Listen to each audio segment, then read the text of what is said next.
Movie की शुरुआत में हम एक रेस्टोरेंट में डीन नाम के एक आदमी को देखते हैं और डीन कई दिनों से सोया नहीं होता क्योंकि जब भी वो सोता है उसे अजीब अजीब सपने आने लगते हैं और वो सपने असली जिंदगी में सच हो जाती है। और तभी उसे वहाँ भी एक सपना आने लगती है और वो देखता है कि वहाँ वो पूरा रेस्टोरेंट खाली हो चुका है और उसे एक आदमी दिखाई देता है और उसके हाथों में एक ग्लव्स होता है जहाँ 4 धार वाले लंबे नाखूनों की जैसे ब्लेड्स लगे हुए होते हैं। और तभी वो आदमी उस पे हमला कर देता है और तभी अचानक उसके आंखें खुल जाती है और जब वो अपने हाथ खोल के देखता है तो उसके हाथों में सच में कट लगा हुआ होता है। मतलब वो कोई सपना नहीं बल्कि सच होता है। तभी वहाँ उसकी गर्लफ्रेंड क्रिस उसे मिलने आती है जहाँ क्रिस की दोस्त नांसी उस रेस्टोरेंट में वेट्रेस की काम किया करती है और डीन उसे बताता है कि वो कई दिनों से सोया नहीं है। जब भी वो सोता है तो कुछ ना कुछ उसके साथ अजीब होता है। उसकी गर्लफ्रेंड क्रिस उसे समझाती है कि ये सब बस एक सपना है, कोई सच्चाई नहीं, लेकिन असल में उसे पता ही नहीं होता कि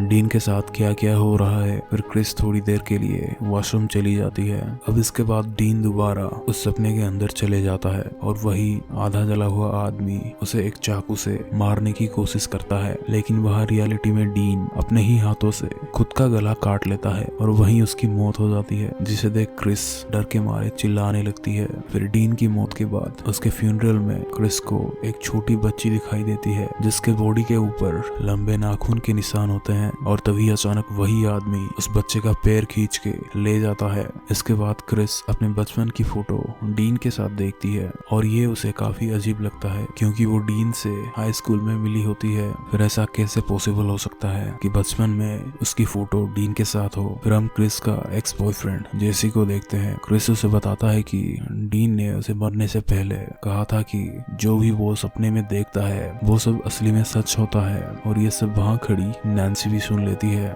जिसको हमने पहले भी उस रेस्टोरेंट में देखा हुआ था और साथ ही वो डीन की स्कूल फ्रेंड भी होती है जो कि इन सब सपनों के बारे में पहले से ही जानती थी और वो ये सब उसे बताना चाहती थी। इससे पहले वो कुछ बता पाती जैसे उसे वहाँ रोक लेता है। अब डीन के मरने के बाद क्रिस को भी वैसे ही सपने आने लगते हैं जैसे डीन को पहले आ रहे थे। उसे वही जला हुआ आदमी डराने लगता है। फिर अगले दिन जब क्रिस क्लास में होती है उसे वहाँ नींद आ जाती है और अचानक सब गायब हो जाते हैं और पूरा अंधेरा हो जाता है। और यहाँ फ्रेडी क्रिस को डराने की कोशिश करता है और फ्रेडी उस पे हमला कर देता है और तभी उसी पल उसकी आंख खुल जाती है और वो अपने सपनों से निकल के असली दुनिया में आ जाती है। तभी वो देखती है उसके बुक के ऊपर उसके कुछ कटे हुए बाल गिरे होते हैं जो उसने सपने में देखी होती है और वो समझ जाती है कि जो भी वो सपने में देखी होती है वो असली में उसके साथ हुई होती है जैसे डीन के साथ हुआ करता था। और अब उसे डीन के बातों पर यकीन होने लगता है। फिर एक दिन जैसे उसे मिलने आता है और बताता है कि वो भी वही सपने देख रहा है जो डीन के बाद अब क्रिस भी देख रही होती है। इसलिए वो दोनों एक दूसरे को सहारा देने के लिए जैसी वहीं क्रिस के साथ सो जाता है। फिर रात को जब क्रिस उठ के देखती है उसके डॉग को फ्रेडी ने मार दिया होता है। मतलब वो अभी भी सपने में है और उसके बचपन के रूप उसे सब कुछ दिखाने लगती है और तभी उसकी आंख खुल जाती है।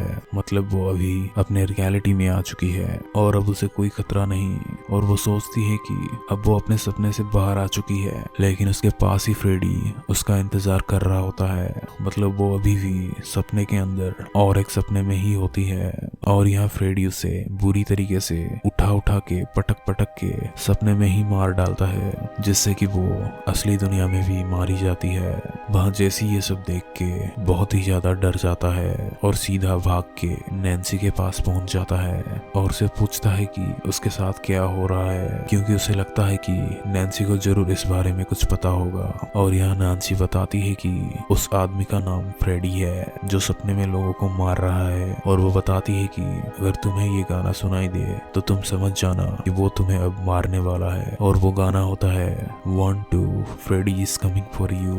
और साथ ही नैन्सी उसे कहती है सोना मत वरना वो तुम्हें मार देगा।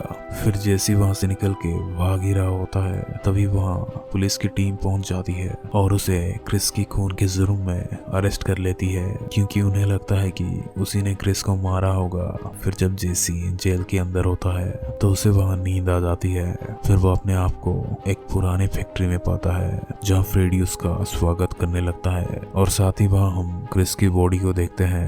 दरअसल इस मूवी में हमें दो दुनिया दिखाया गया है, जो कि एक रियलिटी वाली दुनिया और एक सपने वाली दुनिया। फ्रेडी क्रिस को मार के उसे अपने सपने वाली दुनिया में लटकाया हुआ होता है और यहाँ वो जेसी को भी अपनी ब्लेड से बहुत ही बुरी तरीके से मार डालता है और उसे भी उस सपनों वाली दुनिया में लटका देता है और क्रिस की तरह उसकी भी मौत रियल वर्ल्ड में हो जाती है। और यहाँ पर एक बात नोटिस करने वाली होती है, जो भी उस सपनों की दुनिया में जा रहा होता है वो हमेशा एक पुराने फैक्ट्री में पहुंच जाता है और ऐसा क्यों होता है वो हमें आगे पता चलेगा। अब इसके बाद हम नैन्सी और उसका बॉयफ्रेंड क्विंटिन को देखते हैं, जहाँ क्विंटिन को भी अभी वही वाले सपने आने लग जाते हैं, इसलिए वो कुछ दवाई लेने लगता है जिससे कि उसे नींद ना आए। लेकिन क्विंटिन को कहीं ना कहीं लगता था कि ये सब रियल नहीं है बल्कि बस एक बुरा सपना है। कुछ लोग इसे रियलिटी समझ के अपने आप को मार रहे हैं। उसे इन सब बातों का यकीन नहीं होता क्योंकि इसके साथ ऐसा कुछ हादसा अभी तक हुआ नहीं होता, इसलिए वो नैन्सी को समझा रहा होता है कि ये सब बेकार की बातें हैं। फिर उसी रात जब नैन्सी बाथरूम में नहाने के लिए अपने टब में जाती है तो उसे वहां नींद आ जाती है और फिर वो सीधा उसी सपने की दुनिया में चली जाती है और उसे वहां एक स्कूल का बोर्ड दिखाई देता है और साथ ही वहां फ्रेडी भी पहुंच जाता है और उसे परेशान करना चालू कर देता है। फिर नैन्सी उसे कहती है तुम मुझे और परेशान करने की कोशिश मत करो, मैंने अलार्म लगा रखा है। और तभी अलार्म बजने लगती है और नैन्सी सपने से बाहर निकल जाती है। और यहाँ हम देखते हैं जब भी नैन्सी को वो सपने आते हैं वो एक स्कूल की पेंटिंग बनाया करती थी जहाँ वो अपने बचपन में पढ़ा करती थी और इससे पता चलता है कि जरूर ये सारे सपने कहीं ना कहीं उस स्कूल से जुड़ी हुई है। इसलिए नैन्सी इसका पता लगाने के लिए वो अपने मॉम से पूछती है, जहाँ उसकी मॉम कहती है तुम्हें इन सब के बारे में ज्यादा ध्यान नहीं देना चाहिए और तुम उस आदमी के बारे में भी ज्यादा सोचना नहीं चाहिए जो इन लोगों को मार रहा है। फिर नैन्सी अपने मॉम से कोई जवाब ना पाने की वजह से अपने ही घर में छानबीन करने लगती है और तभी वहां उसे एक फोटो मिलती है जहां उन सभी बच्चों की फोटोज होती है जिसे फ्रेडी अब तक मारते आ रहा है और अब उसकी मॉम को ना चाहते हुए भी उसे सारा सच बताना पड़ता है। वो बताती है कि बचपन में जिस स्कूल में तुम पढ़ती थी वहाँ एक माली हुआ करता था जिसका नाम फ्रेड गोरगर था। वो स्कूल के बेसमेंट में रहा करता था और वहीं पे सोता था। स्कूल में सारे बच्चे उसके जिंदगी थे और वो सभी बच्चों को प्यार करता था। लेकिन कुछ दिन बाद हमें फ्रेड के बारे में कुछ अजीब चीज पता लगने लगा कि वो बच्चों को कहीं ले जाता था, मतलब कहीं एक सीक्रेट केव में ले जाके उनके साथ कुछ गलत काम किया करता था। जब सभी पेरेंट्स को इन सब के बारे में पता चला तो वो लोग उसे पकड़ने की कोशिश करी, लेकिन तब तक वो उस टाउन छोड़ के कहीं भाग चुका था और इसके बाद उसे किसी ने नहीं देखा।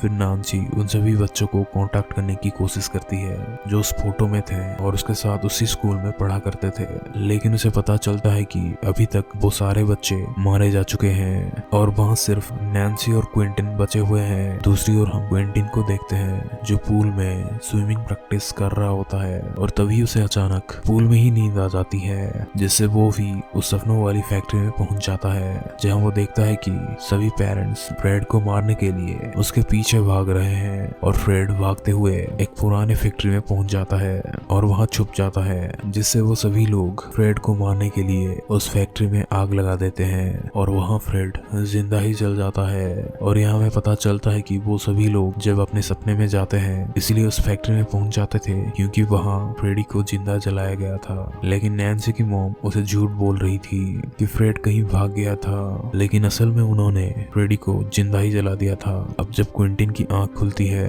तो वो इसके बारे में और जानने के लिए जाके अपने डैड से पूछता है। वो उनसे पूछता है कि उन्होंने फ्रेड को क्यों मारा, जहाँ उसके डैड कहते हैं कि हम सिर्फ तुम्हारे जान बचाने की कोशिश कर रहे थे और तुम्हें सेफ रखने के लिए ये सब करना पड़ा। इसके बाद अब ये दोनों डिसाइड करते हैं कि वो लोग उसी बचपन वाले स्कूल में जाएंगे और इन सब सपने की झंझट को खत्म करने की कोशिश करेंगे। अब रास्ते में क्विंटिन देखता है कि उसकी दवाई खत्म हो गई है, इसलिए वो रास्ते में एक केमिस्ट शॉप में अपनी दवाई लेने के लिए जाता है, लेकिन काफी देर होने के बावजूद वो वापस नहीं आता। इसलिए नैन्सी भी जाके वहां पहुंच जाती है और तभी वहां उसे फ्रेडी दिखने लगता है। इसका मतलब नैन्सी अभी सपने की दुनिया में आ गई है और वो उसे वहां डराना चालू कर देता है और उसके हाथ को जख्मी कर देता है। लेकिन तभी वहां एक अजीब सीन हो जाती है। वहां नैन्सी किसी तरह फ्रेडी की एक स्वेटर का टुकड़ा रियल दुनिया में ले आती है। अब वो उसका क्या करने वाली है वो हमें आगे पता चलेगा। अब यहाँ से वो दोनों सीधे वो स्कूल चले जाते हैं और एक सीक्रेट रूम में पहुंच जाते हैं और वहाँ उन्हें कुछ अजीब चीजें मिलने लगती है, जैसे बहुत सारे ड्राइंग और साथ ही उन्हें सभी बच्चों के फोटोज मिलते हैं जिन्हें फ्रेडी ने सपनों में जाके मार दिया था। फिर ये सब चीजें देख के नैन्सी एक प्लान बनाती है कि जैसे ही उसने फ्रेडी का स्वेटर का टुकड़ा सपनों की दुनिया में लेके रियल दुनिया में आ गई थी, ठीक उसी तरह वो फ्रेडी को भी रियल दुनिया में लेके आने की सोचती है, जिसके बाद वो उसे रियल दुनिया में मार देंगे और अपनी जान बचा लेंगे। फिर नैन्सी वहाँ गहरी नींद में सो जाती है और बगल में क्विंटन उसका इंतजार करने लगता है, लेकिन तभी उसकी भी आंख लग जाती है और वो भी सपनों की दुनिया में जाके उसी फैक्ट्री में पहुंच जाता है और वहाँ फ्रेडी उसे डराना चालू कर देता है और साथ ही कहता है तुम नैन्सी को बचा नहीं पाओगे और उसे जख्मी करके नीचे गिरा देता है। और अब बारी नैन्सी की थी, जहाँ वो नैन्सी के पास पहुंच के कहता है कि अब कौन सी गेम तुम मेरे साथ खेलना चाहोगी,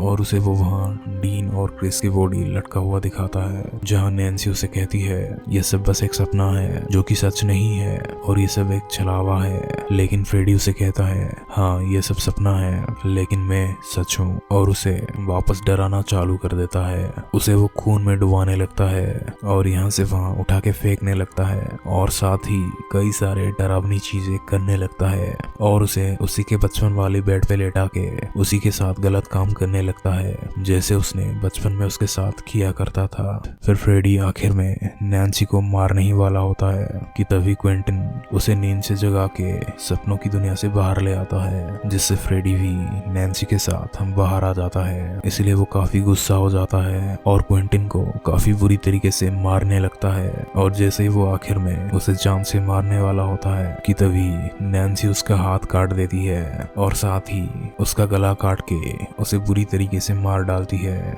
और उस जगह को पूरी तरीके से जला देती है, जिससे कि फ्रेडी और उसके सभी चीजें पूरी तरीके से जल जाए और वो मर जाए। और यहाँ क्विंटन की हालत बहुत ही ज्यादा खराब होती है, जो कि काफी जख्मी होता है, इसलिए उसे हॉस्पिटल में एडमिट किया जाता है। और फिर नैन्सी अपने मॉम से मिलने चली जाती है और अपनी मॉम को थैंक यू बोलती है क्योंकि उसकी मॉम उसे बचपन में फ्रेडी से बचा के रखा। और तभी हम देखते हैं कि अचानक फ्रेडी एक शीशे में से बाहर निकल के उसकी मॉम को मार के अपनी दुनिया में ले जाता है। इसका मतलब फ्रेडी अभी तक जिंदा होता है, क्योंकि हम देखते हैं कि जब स्कूल में आग लगी हुई थी तब जब आग बुझाने वाले आए तो उन्हें वहाँ किसी की भी लाश नहीं मिली। इसका मतलब फ्रेडी अपने सपने वाली दुनिया में जा चुका था और इसीलिए वो दोबारा जिंदा हो चुका है, क्योंकि फ्रेडी को सिर्फ हराया जा सकता है, मारा नहीं जा सकता। और इसी के साथ ये मूवी यहाँ खत्म हो जाती है।